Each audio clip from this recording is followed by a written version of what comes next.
Hi guys, welcome back to my channel. आम्ही वयता आयज आचऱ्या गावान आमच्या देवाक आणि आम्ही आता झोपाक बसलेले असा. परत चालू झाली हा आमची जर्नी. आता आम्ही एंट्री करपाचे आहा देवळान. ह्या गावान एक अशी स्टोरी हा, 3 वर्सांनी लोक त्यांचे शिमी म्हटल्यार बाउंड्री असता एक तिक्की एरियाची, त्यांच्या भायर वचून रावतात एक 3 दिसा खातीर. ती कळली का स्टोरी हांव तुमकां मागीर नेक्स्ट व्लॉगान सांगतलो कितें जाता ते.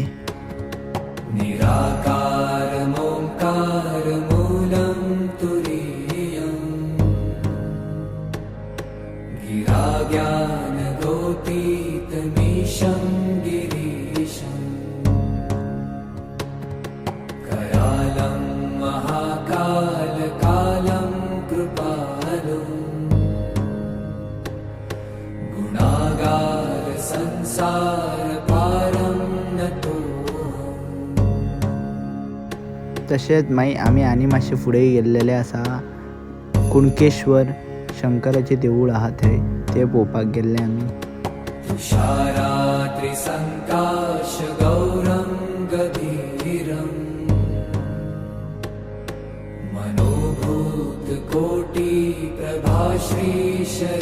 हांगा येवन आमी 2 फोटो काडले आनी सिनरी पयली.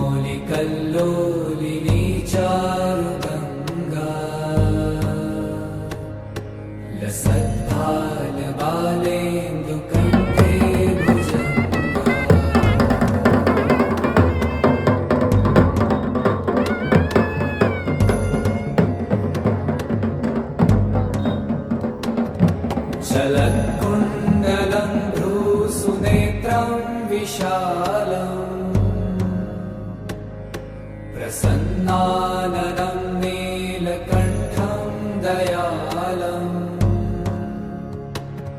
मृगाधीशचर्माम्बरं मुण्डमालम् प्रियं शङ्करं सर्वनाथं भजामि.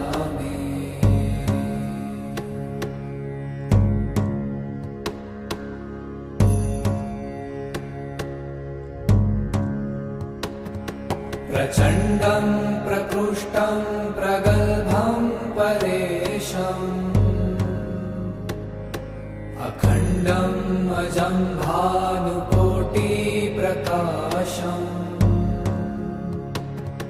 त्रयशूलनिर्मूलनं शूलपाणिम् भजेऽहं भवानीपतिं भावगम्.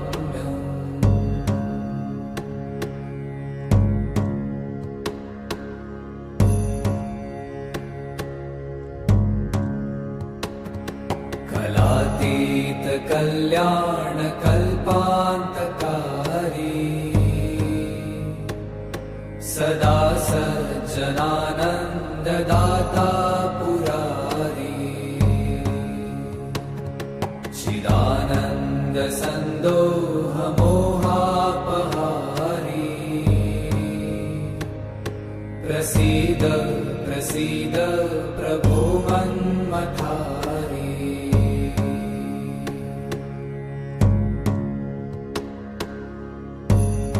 मागीर आमी परत घरा येताना एक आमकां मठ मेळ्ळो धाकटोसो.